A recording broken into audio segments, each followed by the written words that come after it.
దాని నెక్స్ట్ మనం వచ్చేసరికి ఇది డీటాక్స్ రూమ్ అంటారండి. It's like little bit of steam అనేది ఉంటుంది. మనకి స్టీమ్ ఇవ్వటం వల్ల ఏంటంటే ఏదైతే మనం మొత్తం చేసిన దానికి ఏంటంటే స్కిన్ త్రూ మనకి మేజర్ రూట్స్ ఆఫ్ ఎలిమినేషన్ అనేది మనకి 3 ways ఉంటుంది. ఒకటి యూరిన్ ద్వారా, కొంచెం ఫీసిస్, నార్మల్గా కొంతమంది ఏంటంటే ఇట్లా స్వెట్ ద్వారా వెళ్తుంది. కాబట్టి we are concentrating on the sweat elimination. దానికోసం అని మనకి అవునండి డీటాక్స్ రూమ్ అంటారు. It's based upon the steam. So next ఏం చేస్తాం?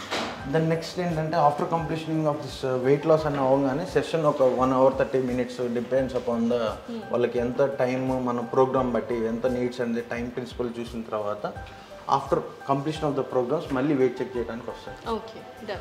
దెన్ దే చెక్ వెదర్ ఎంత తగ్గారు ఏంటి అనేది will record it on the paper. So immediate గానే వెయిట్ అనేది తగ్గుతుంటారా ఈ ప్రొసీజర్ తర్వాత? అవును, ఇది అంతా అయిపోయిన తర్వాత will record it as the weight ఎంత ఉన్నారు. అంతకు ముందు ఫర్ ఎగ్జాంపుల్ 67 kgsకి వచ్చారనుకోండి, దాని తర్వాత వెళ్ళిపోయేటప్పుడు 66.5 రావచ్చు కొంతమంది. కొంతమంది గ్రామ్స్ లో కానీ కొంతమంది మినిమం ఈజ్ 400 నుంచి పైన అబోనే ఉంటుందండి వెయిట్ రిడక్షన్ అనేది.